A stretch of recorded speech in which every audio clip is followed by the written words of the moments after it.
I have the duty today to kick off our team of fine panelists to talk about global supply. And just because of time constraints, we're going to really focus our attention on North and South America today. That doesn't mean we don't know that there's production in Europe and Africa and other parts of the world, but because we're in Colombia, we're gonna work north to south for the best part of the day. So we have a really astute group of young guys from our industry today, and as an older person in the industry, I always admire their ability to work with technology and understand what's going on in the world and the way they can communicate it. So I'm going to ask each of them to introduce themselves, and we're gonna start in the south with Alejandro. Hello, good morning, everyone. My name is Alejandro Leluar. I represent the U.S. Dry Bean Council in Central America, South America, and the Caribbean.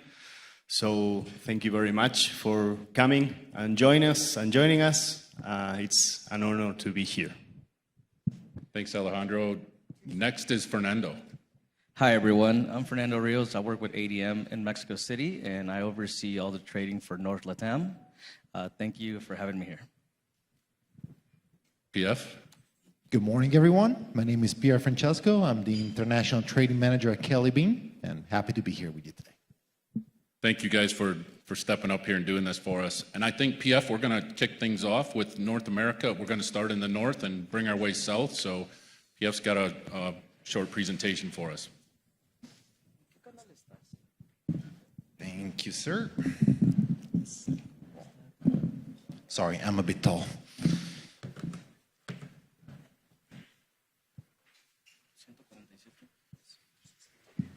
There we go. All righty. That's me. Okay, we're going to start with the U.S. We're going to start with the U.S. production. On January 12th, the USDA released the final crop production by bean class. The numbers we are seeing really didn't come as a surprise compared to, sorry, I'm having trouble with this, to the initial estimates from back in October. Compared to the previous years, acres were down about 10%, but greater yields in key states really bumped up the crop, increasing, bringing that total production up by 14%. Now, as we look into the numbers, statistics, S&Ds, just a few highlights of 2022. Something to keep in mind is that we're coming in from a severe drought in 2021. We've had to deal with competing crops prices to get acres seeded, and as I said as well, considering that acres were down, our yields really, bumped up production, especially in key states, MNDAC and Michigan specifically. Den rate, so Nebraska, Colorado, Wyoming, we faced some dry, hot weather that kind of didn't really help with yields, especially toward the end. And a good start in Michigan, followed by very hot weather during flowering season. Now, I'm just going to do this, sorry. It's easier. So as we take a closer look at these numbers, it is noticeable that, there has been some swings in production compared to 2021. We kind of have some opposites here. We have, for instance, grain northerns that were down 51%, and then we have pintos that were up 44%. Specifically, we're also looking at black beans. Production was up 30%. Now, when we're looking at those numbers, specifically talking about pintos and blacks, that increase was really needed to be able to cover the demand that we have seen in the past few months, that we continue to see, and that we will continue to see over the next few months. As we'll look into the number by bean class here shortly, when talking about carryover estimates for the next year, we also need to take in consideration that many bean classes might actually be end up being tighter than we had initially expected, considering, you know, the production that we have seen. Canada, a little note, Canada does not report by bean class, but by white and colored beans. So as we look at this number, we're really going to look at the states, look at Ontario, for instance. White beans were down 12%, colored beans down 25%. Manitoba, 18% down on white, but 30% increase on colored beans. Also, given that the acres seeded Manitoba were down 30%. So Manitoba has seen basically just as good as a yielding as we did see in the main deck region in the US. Looking at Alberta, you know, we're looking at colored beans down 50%, and then they're not reporting the white beans. Now, something to keep in mind is that Alberta is the #1 grain northern bean producing state in Canada. So when we look at the totals, and you know, you look at the overall production, you know, 30% down on white beans and 21% colored beans, we need to keep in mind that Alberta is not being reported there. So we're going to look at some number here shortly on white beans specifically. But you know, just keep in mind that, you know, we can argue, as I say, they argue that production was further down on given the missing stats from Alberta. So first of all, I'd like to thank D.W. Stewart for allowing me to share this report with you guys. This is a go-to report for many in our industry every year. So we're going to start with Pintos here. So if you look at the states, you know, despite the lower acres, then, you know, yields in North Dakota really bumped out the production. You know, they're reporting, for instance, North Dakota, you know, be down at 480,000 acres versus 425,000 acres. But look at the production, you know, it really, you know, ended up being almost 340,000 metric tons. Nebraska, you know, in Nebraska, we have seen, which is, by the way, the second largest pinto producing state, we have seen an increase in acres. You know, they're calling about 71,000 compared to 55,000 last year, but the production was only about 75,000 tons. And as I mentioned earlier, you know, in the highlights is that we've had dry, hot weather, and probably that's to believe, most likely, highly likely, that's to be blamed for that. Looking at Manitoba, we saw Manitoba, so as I said, you know, the acres were down about 30% compared to the previous year, but the production was actually up about 30%. Overall, good quality. We'll get into pintos and comments here on pintos here shortly. Just going to do a quick rundown on the other bean classes. I'm going to go back to blacks. Blacks as well. So Michigan yields were down compared to last year, but last year was a record year for yields in Michigan, as Joe might confirm later. But you know, in North Dakota, the black bean production was just as good as pintos in terms of yields. You know, we're looking at you know, 1.2 million bags compared to 787,000 last year, despite the acres were down. You know, calling it about 69,000 versus 80,000 the previous year. Manitoba led the production increase in Canada. We're looking at, you know, acres were down for about 28,000 to 19,000 in 2022. And, you know, the production, we can see they're calling it about 850,000 compared to 676 last year. Now, and again, we'll talk about this here shortly, but looking at these numbers, and looking at the demand that we are seeing and will continue to see, everything is pointing toward a zero carryover here on black beans this year. Navy beans, no real changes from the previous year. Canada just slightly shorter than the previous year. Not really much to say here other than just looking at the current demand. The ending stocks might be probably the lowest that we have seen in the past 3 years. But I think time will tell on Navy beans. Northerns. Now, on Northerns, I personally do not fully agree with all these numbers. I think there is something missing here. The U.S. production, as we said, it was down 51% as reported by the USDA. Canada acres were down just as much as in the U.S. We're talking about 35, 40, 45% potentially, with the reported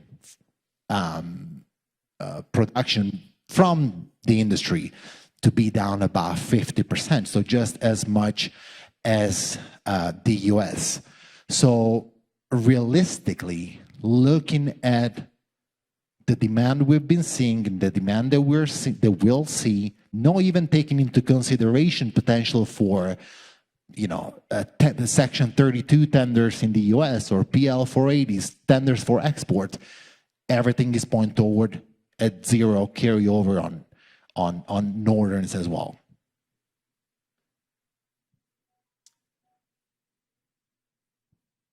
And the last one that I want to look at is dark reds. They're reporting production down about 20% in Minnesota, only seeing 1.2 million bags compared to 1.6 last year. We're looking at a slightly lower carryover, which will be needed given that we might not get as lucky with the acres as we did this past year. So, we are going to discuss here shortly, but so just a little summary before we get into a bit more details. But so U.S. acres were down 10%, overall production up 14%, noticeable swing in production compared to crop 21, two largest being Great Northern down 51%, Pintos up 44%. Now, this is probably, what's really important is Pintos and Blacks. Those were absolutely needed, especially when Mexico is on the market the way they are this year. And, we're looking at, 44% increase on Pintos, 30% increase on Black. That's great. Everybody gets excited. But when we look at those numbers, we're comparing it to last year. To crop 2021, big drought, okay? When we look at those numbers, those are actually normal production for a normal year with a normal demand. Now, if, Mexico, for instance, is going to continue to buy the way they are and is expected to buy, and Fernando will expand on that, on Pintos and Blacks, we might actually see zero to limited carryover on Pintos and Blacks. So something to keep in mind. Again, production in Northerns, US and Canada, expecting limited to zero carryover as well.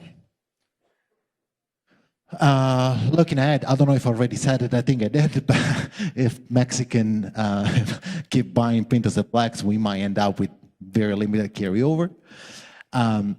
So what we've seen at the price level, right after harvest, we saw, a decent drop at growers level.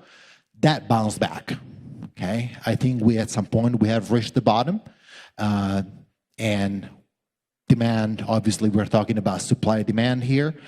And the prices have firmed up since then. And, also keeping in mind that we're already starting to look at new crop 2023 here. We are out there contracting with the growers. And, once again, we have pretty strong competing crops we have to work against to get the acres in the ground. So at this moment, on most of the varieties, we're actually looking at a stronger prices at a grower's level already on the new crop.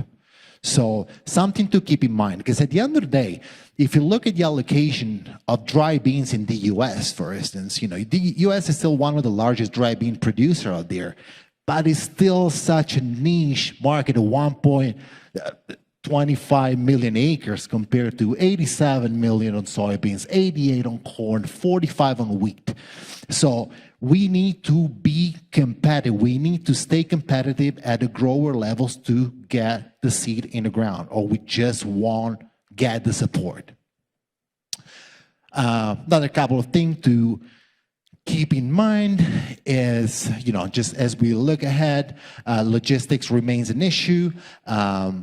Railroad delays and rates have gone up, especially looking into, if you're looking at shipments into Mexico, we have seen a decent increase in rates over the past year on both, BNSF, UP, you name it. And we are expecting further increases. And, again, in the U.S. specifically, there is always potential for USDA tenders for food aid, whether it's domestic on Section 32 or PL 480. So in conclusion, again, Fernando might expand on this. Sorry to put pressure on you, but if Mexico buys expected, might see a limited carryover.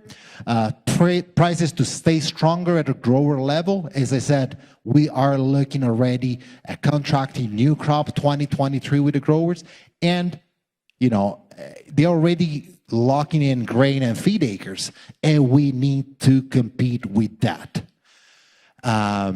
Great northern bean market to stay strong, and rail freight, again, expected to raise further. On the other end, ocean freight, we already started seeing, a slight, decrease in rates, which has helped with the export overall, both U.S. and Canada, and is expected to continue to come off as containers availability improves and new vessel capacity is introduced.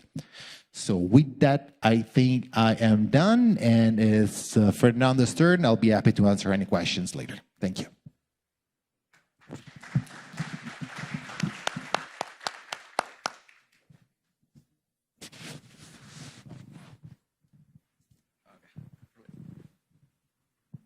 So hello, everyone, again. I'll be expanding on the Mexico market, our crop, and our outlook for the year. And we'll start with some common Mexican crop facts. We have two harvests in Mexico. We have our spring, summer, and our fall, winter. We usually produce around 1.1 million metric tons. It's been dropping off due to a lot of factors, and this year, climate and acreage went down, so we are expecting below 900 metric tons for the 2022-2023 production. Our spring, summer is responsible for most of the production with 75%. And this is non-irrigated, and the largest producing state in Mexico is Zacatecas with about 45% of the total production. And then we move on to our fall winter, which is irrigated farmland, and that's for the remaining about 25% of our dry edible beans. Sinaloa being the strongest, and followed by Nayarit. And we mostly produce yellow beans in that region that's irrigated. And basically our yields vary very much. I do want to mention that a lot of the farmland is not for commercial use. It's mostly neighbor-to-neighbor sales, or just local farmers using up their land to crop and to farm some edible beans. So you can see anywhere from 200 kilos to almost 2.5 metric tons per hectare. And this year, I do want to mention that Zacatecas got an extra bit of rain towards the end, so the yields were a lot lower than expected. And also, there's up to 70 types of varieties that can be found in Mexico. And this is our domestic production for 2020, 2021, and 2022. Like I said, 2022 is still out there because we're now harvesting most of Sinaloa, but it's expected to be under 900 metric tons, which is quite alarming for Mexico. We usually, like I mentioned before, 1.1 million tons, it's a good average, with mostly being blacks and pintos, and we have a lot of colored varieties that we are unable to measure specifically because there's just so many types. Flor de Mayo, Flor de Junio, stuff like that. As for our imports, mainly from the US, as you can see, 2021 year was great with over 150,000 metric tons imported. However, in 2022, due to various factors like economic power, some imports coming in from other countries, it did drop off quite a bit, and it's quite alarming for us. So I did put here relevant facts that you could see that from Argentina we got some quite big imports, almost 4,000 metric tons. If I remember correctly, it was 3,900 something from October to December. Canada also exports quite a bit of beans into Mexico, but mostly lentils. So I didn't add a slide for that import data. And basically our outlooks and consumption trends. So there's been a bunch of changes in Mexico with our new president. He implemented PASIC, which is basically a program to keep prices down on our basic goods. And this is mainly pushing to block away or not let us export our beans into South America, which is Guatemala is one of our big buyers, and keeping them here in Mexico to keep the prices down. However, that's not really done anything for the country. Prices are still very high, and we haven't seen any changes lately. He also continued and extended, keeping 0% tariffs from other countries importing beans into Mexico, like Argentina. So that's supposed to help lower the prices, but like I said, it hasn't. We've also seen consumption trends trend higher for other products like rice, just being overall cheaper, and local production in Sinaloa of a bunch of vegetables that have high protein, and people are starting to trend that way just because the prices are much lower. And also the rail from the US has been difficult. Just getting the beans in has been a lot more complicated than previous years. Like I said, the prices have been trending upwards, up to 50% higher than usual. The only good news for this year is basically our Mexican peso has been strong. I think right now it's trading at 18.5 pesos per dollar. When if we look at back in April of 2020, it was almost 25 pesos per dollar. So that's helped us, our purchasing powers has helped a little bit. And I wanted to speak a little bit on farmer trends, our competitors, like the rest of the guys are gonna mention. Just basically hectares or acreage has gone down in edible beans because there's other crops, cash crops, that are more rentable, I wanted to put Sinaloa as a good example because that's one of the states where everything is commercial and it's irrigated. So you can see and maybe take a picture of this slide and see how much more money they can make with these other crops. Their yields in Sinaloa are extremely high, with 13.5 for corn, 12.5 for sorghum, and the national average is lower, but like I said, they're making a lot more money on the little land they have. Keeping in mind, most farmers in Mexico don't have thousands of acres to farm. And black and pinto, like I'm showing here, the yields are quite low, especially this year with the excess rain in Zacatecas. Maybe the west side of Mexico was pretty good, but definitely the inner Mexico was pretty bad and heavily damaged. But you can see, however, on good news, that our yellow beans do make a good bit of money for the farmers, and their yields are pretty high. And basically, in conclusion, like I mentioned, our acres are quite low, and we want to motivate our growers to grow more edible beans. We do want to promote and educate the population on how to consume beans and how it's easy to make and how you can have them ready to eat. And we don't want to allow other competitors to import into Mexico. We want to keep buying from the US, keep that same quality going. And we do have a positive note on this year that hopefully we'll be back to our 5-year average on imports. Us as a company, ADM, we're looking that maybe the imports will, for 2023 fiscal year, will go back to about 140,000 metric tons. So that's good news, and we will be buying, like he just mentioned, we'll be buying a bunch of Pintos and a bunch of Blacks again. So we hope to promote that also in the US and Canada, the acreage goes up so we can continue buying, especially those slow darkening Pintos that Mexicans love so much. And that'll be all for me. Thank you.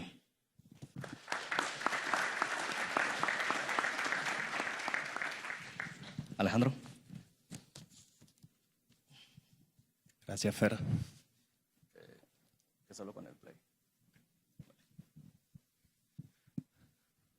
Good morning again, everyone. I am going to try to complete the picture of the Americas, heading down to the south.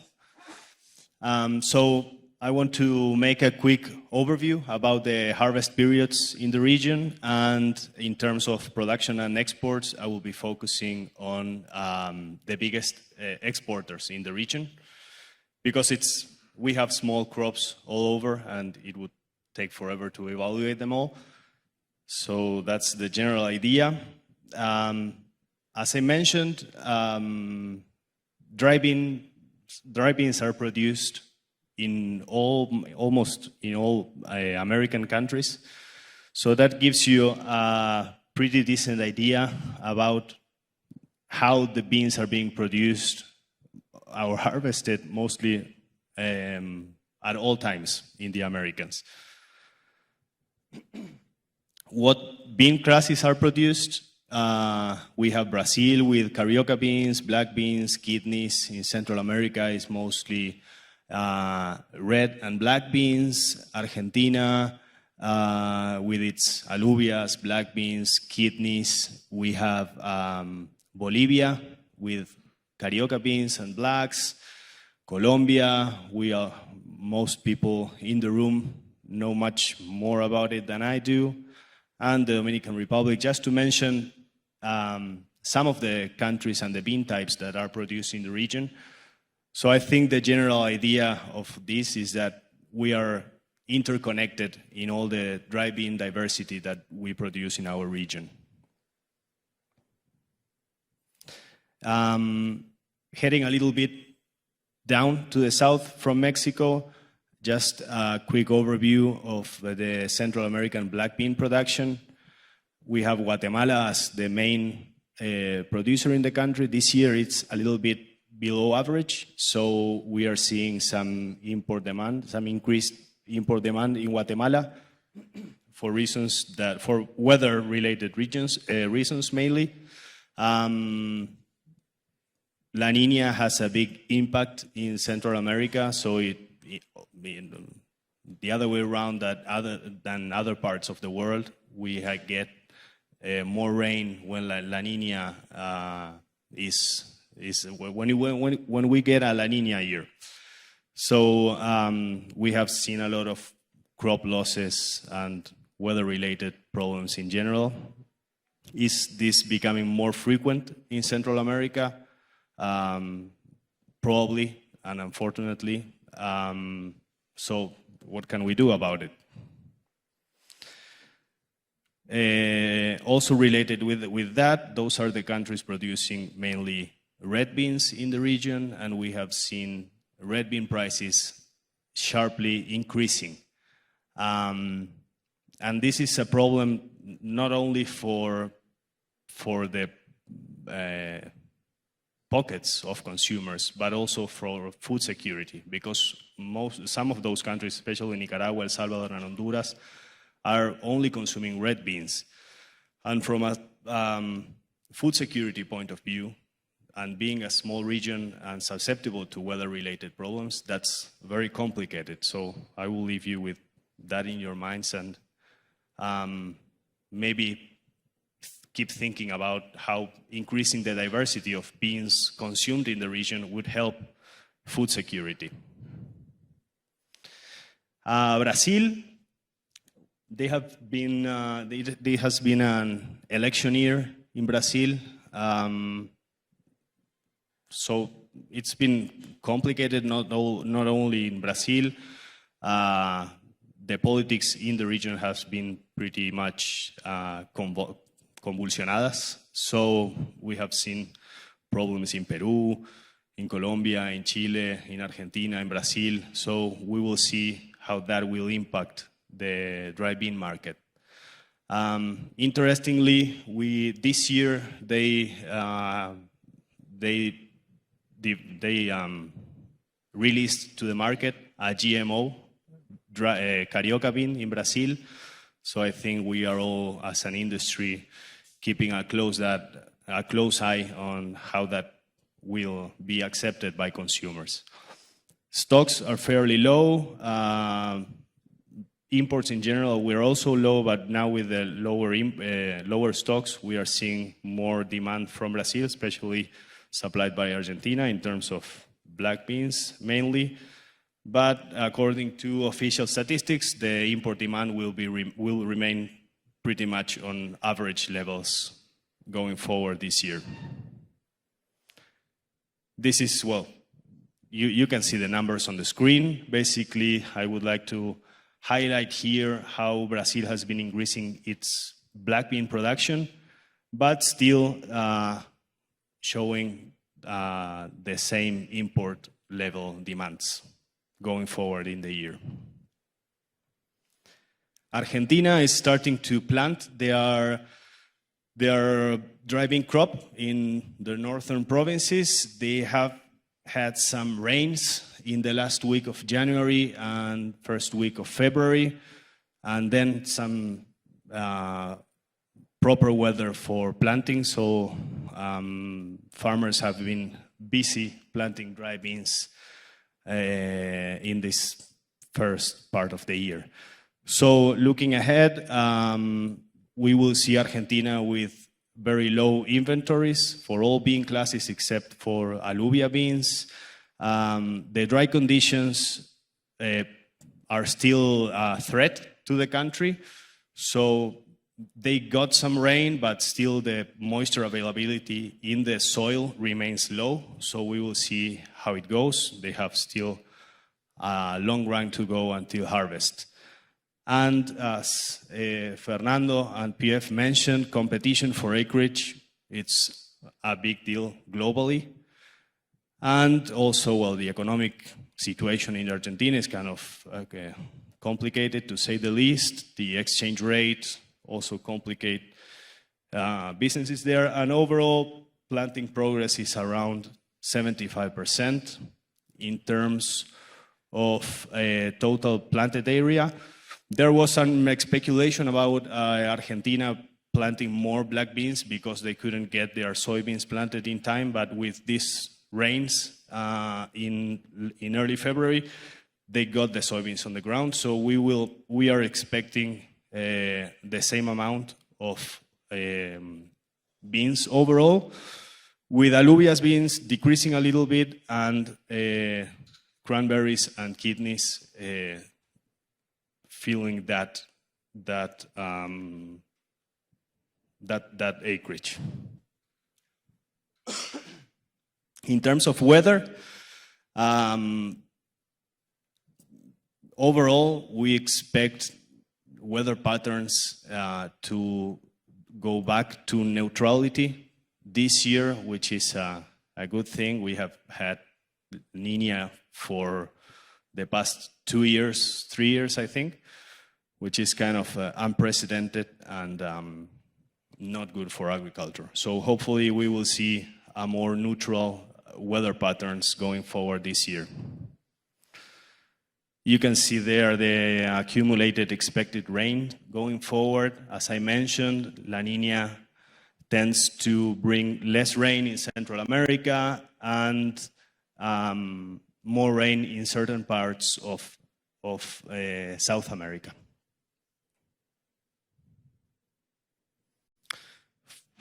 Focusing on export trends, we can see there the main suppliers for Central America, with the US totaling 68,000 metric tons to the region. And after 2020, we have seen exports decreasing. I am going to jump to the next slide. if we see exports in in South America, different players, but the same trend. So the question that I would raise here is what's happening? Is the local crops stepping up for that demand, or is consumption going down?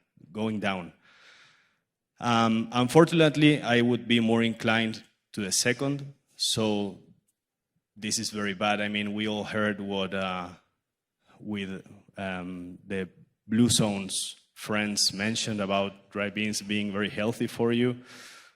So this is something that we need to fight as an industry. In terms of final remarks, commodity competition, that will be an issue going forward. Higher production costs, that will remain the base prices a little higher than we all would like, but that's a reality that we need to face. The ingredients market, that's becoming more important all over, and that's why we are here for. We need to find new ways for the consumers to eat more beans in a more convenient way. And ingredients market is going to play a big role on that. Weeds and pest control is becoming challenging, not only in South America, in Mexico, in North America. We are seeing a demand from consumers or consumer organizations or governments wanting to produce with less agrochemicals. So how are we going to face that situation going forward? Logistics remain an important issue, and consumption trends. Unfortunately, we are seeing a little bit down trend in consumption. So that's something we are paying close attention to. That would be all. I'm sorry if I went a little bit too fast, but I want to leave time for your questions. So, Joe, thank you. Thank you, Alejandro. You take this. All right, great job, you guys. We've got time for some questions and answer, and I think I'm going to go first with the first question, if that's okay, and then I'll watch for your hands. I think we've got some microphones circulating around that can help with questions. Raul's in the back of the room. Violetta's someplace, I'm told. I can't see her. So my first question is a simple one for PF. You talked about the decrease in acreage in Great Northerns. Are you expecting, I think that the gain in pintos was some northern acres, right? A shift from northern to pinto. Do you expect northerns to rebound in 2023? As of today, again, as I mentioned, we have some really strong competing crops out there.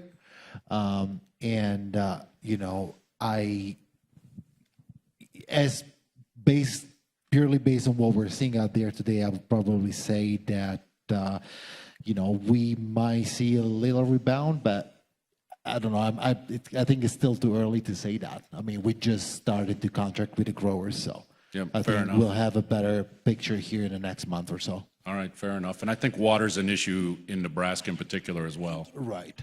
Last year surely we could have used a bit more water given the dry hot weather that we've had.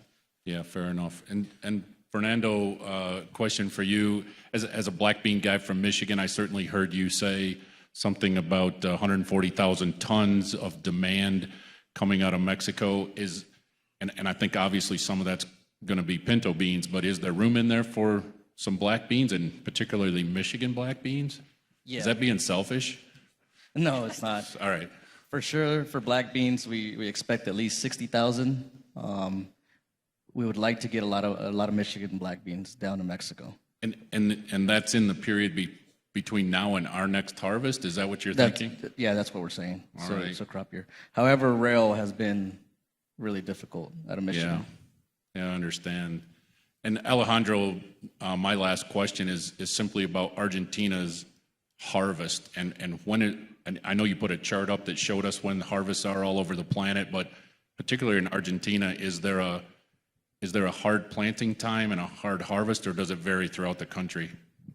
So they start planting late January, and they start planting from south to north. So they would end planting in late February, beginning of March, and they start harvesting early June until the first days of August in a normal year. So we need to pay attention to that weather pattern between now and August to know what that crop's going to look like throughout the country, huh? That's right. Argentina started with the right foot in terms of planting conditions, but we still have 3, 4, 5 months to go. So we'll be paying close attention to Argentina being a very important player and competitor in the market. I'll ask one more quick one before we go to the audience. PF, we didn't talk at all about exports from North America into Europe. And I know the tariff has been eliminated, at least temporarily, and I just wondered about your view of demand out of Europe. Yeah, so that is correct. The tariff from the U.S. was suspended until, I believe, December 24. We have seen quite a bit of demand coming from Europe, specifically talking about the U.S. Canada has had that demand, all time long, basically when the U.S. was out of the picture. We continue to see quite a bit of demand coming from Turkey. We have seen that in the past, 5, 6, 7 months, specifically on northern beans. We are seeing demand from France, Germany, Italy. Right now, looking at the big picture, the energy crisis has been a major issue in Europe. Cost for running the facilities. The energy cost for running the facilities in Europe, it's gone through the roof. So that also has kind of, a lot of canners, for instance, they had to kind of slow down on their operations. But that's something that is being addressed, continues to be addressed, and we are actually starting to see that demand bouncing back as we speak. So, we're just looking at, mostly crop 2023 at this point. There is still going to be quite a bit of business done, I believe, until then in Europe. But I think at this moment, everybody's kind of started looking at crop 2023. Sure. No, I appreciate that. Thank you. Joe, we have our first question. Thank you, Raul. Go ahead. You're welcome. Thank you, Joe, very much. My name is Diana Peláez. I am a bean researcher, a geneticist. We work at varieties in Colombia. I have two questions. How can you explain that the demand is lowering, but at the same time, in the last 10 years, we have seen a change of habits of veganism and vegetarianism, which the demand of beans and green protein is being increased. So how can you explain? It can be only explained by the rise of prices right now, which we have seen it all over. So that's the first question.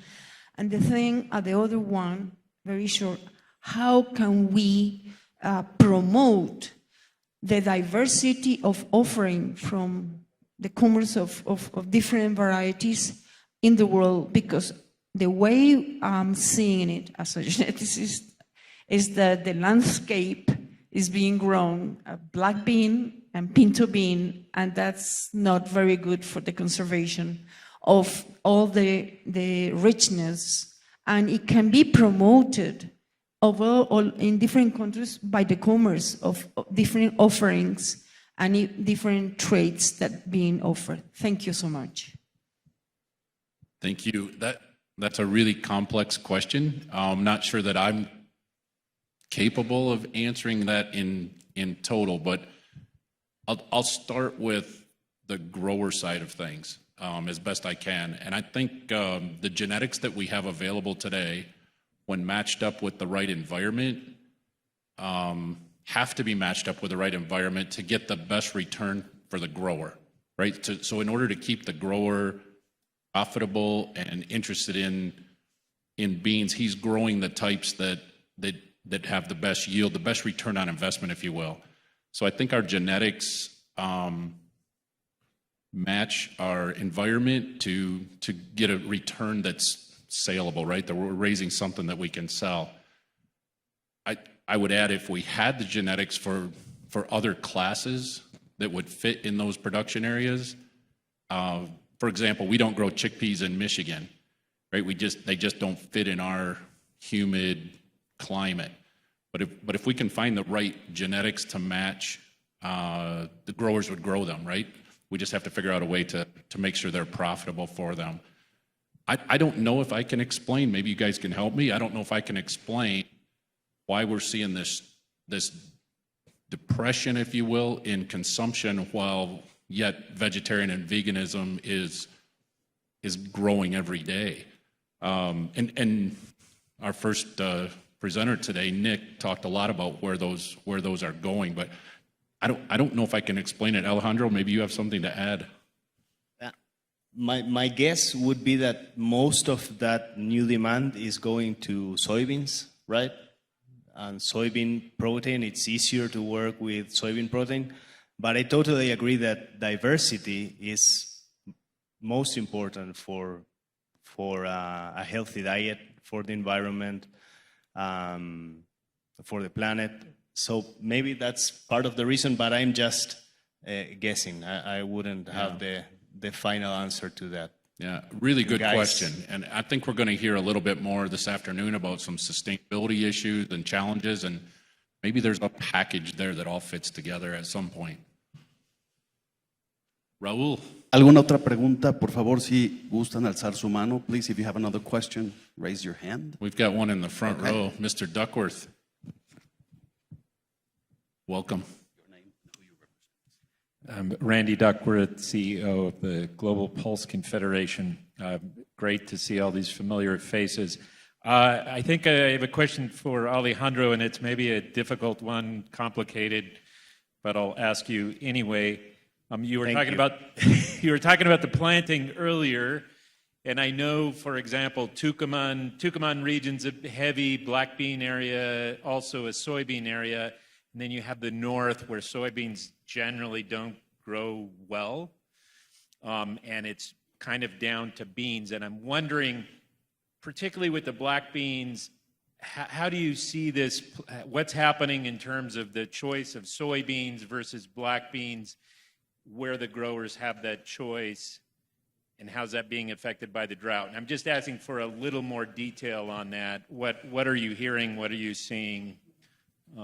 So yeah, you have Tucumán and southern Salta. You will see some soybeans, corn. I mean, it's more similar to the main production region in Argentina. And then if you go further to the north, you will find mostly alluvias and some kidneys and blacks, but mostly alluvias because they have a very, very short growing season in that area. So the only crop that is short enough to grow there are dry beans. Although there are some developments of short cycle soybeans that might be competitive, but it's traditionally alluvia beans. And in terms of competition with soybeans, many farmers and industry members speculated early on in the year that we would see more black beans, not because soybeans are not price competitive, but because of the drought.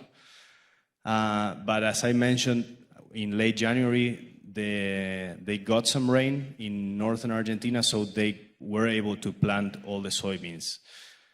And I should mention also that there's a political situation there when you get a special exchange rate for soybeans that you don't get for dry beans. I don't know if everyone's familiar here with the split in the exchange rate in Argentina, but basically the black market exchange rate, which is the US dollars that are available, unrestrictedly available, are priced twice as high as the official exchange rate. So the government is giving the an exchange rate more similar to the black market for soybean exports to try to make farmers not to hang on to their production and sell it.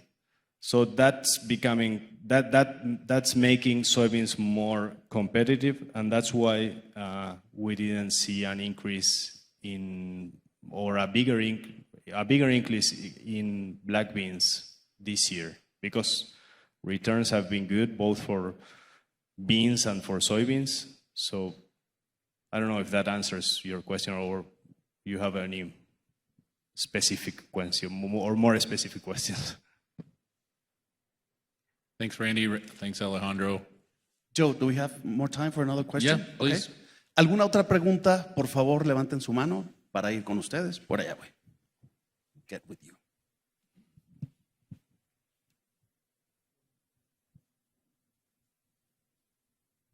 Good day. I'm Luis Diaz from Polytechnic University of Francisco y Madero in Hidalgo, Mexico. So I would like to ask you, I see that the market of common bean is difficult, it's very complex. So how do you see the new trends about the policy of GMO corn for Mexico, and how this element can affect the market of common bean? I honestly do not think it will go through in the next following years. I think it will be impossible for Mexico to completely stop importing or cancel that type of corn. I don't think it will follow through at all. Okay.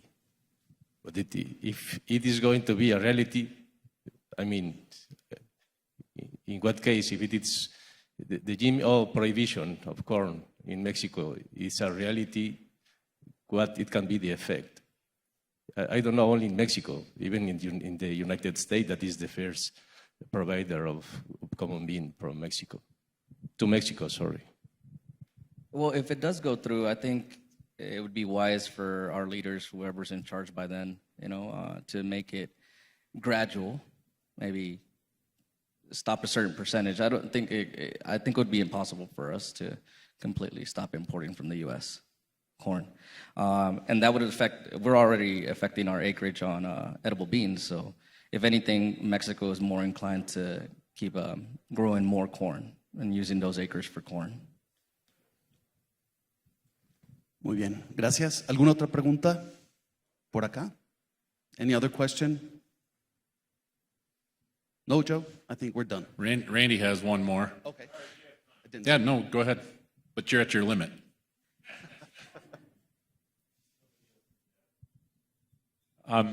So I think one subject that's on the minds of many right now, and maybe this is a good question for Pierre Francesco and Alejandro both, exchange rates right now. So the U.S. has a strong dollar, I think very difficult in some markets to work into, and I would say in Argentina, very complicated, as you alluded to, Alejandro, earlier. Alejandro, for you, I've asked, is there kind of an incentive right now to try and work more with the Brazil market due to the exchange rate factors, or what are you seeing? It seems like a lot of Argentine companies are trying to set up companies outside of Argentina. Maybe just a little more detail on how are they making business work right now with 8 different exchange rates, or how many ever it is on the bean side. And then Pierre Francesco, what are you seeing in terms of the strong dollar? Is that impeding your ability to do business right now? I'll answer that question first. Yeah, surely the U.S. strong dollar, especially to actually go back to your question about Europe, that surely doesn't help. Also, given the inflations, they were already seeing this, on top of that, I live in the Netherlands, and in the Netherlands we have an inflation of about 14 or 15% compared to last year, right? So, on top of that, importers are surely struggling, have struggled. I think it's getting better. I think today the exchange rate, it's about $1.09 to Europe. It actually got, it got below the dollar, the euro, right? So at that point, buyers, customers, they were already struggling with the energy cost levels. that we're struggling with making retailers accept the fact that there is inflation, because at the end of the day, retailers don't want to accept that, and having to deal with a very strong U.S. dollar that surely didn't help with the whole picture, right? So, looking at some forecast here in the short medium term looks like the euro started to gain a little market again. Just a few days ago, the European Union announced that we have, say we as a European, but they have somewhat avoided the recession. Most of the European Union countries are projected to actually have a positive, how you call it? I can't remember the word right now. Have a positive increase over the over the economy over the next year. I think Italy's projected about 1.8%. The Netherlands is about 1.4% over the next year. So things are looking positive for the European Union. The euro might gain a little bit more, again, market share, and that should help a bit. Looking at other countries, like for instance, we're looking at Turkey. Turkey, as I mentioned earlier, has been pretty active in the past few months buying from the U.S. and their currency. They have seen 100%. You say it. 100% inflation. Yeah. Over the past year, so that's been tough. That has surely been tough. And for the other part of your question, there have been some talks about a shared currency between Brazil and Argentina. I think that's very preliminary, and it will get more traction if we get a second leftist government. Argentina is under an election year this year, so if we get another leftist administration, that might have a chance, but that's like a long shot. And about how business works, Argentina has had problems and exchange rate problems and economical problems forever, so companies know how to deal with that. I won't enter in any details about that. I will just quote the Uruguayan president who said a few years ago that Argentinians are cracks with that, like dealing with the government and with the restrictions, so they find a way. Gentlemen, thank you very much for your work and your effort and your information. We appreciate it.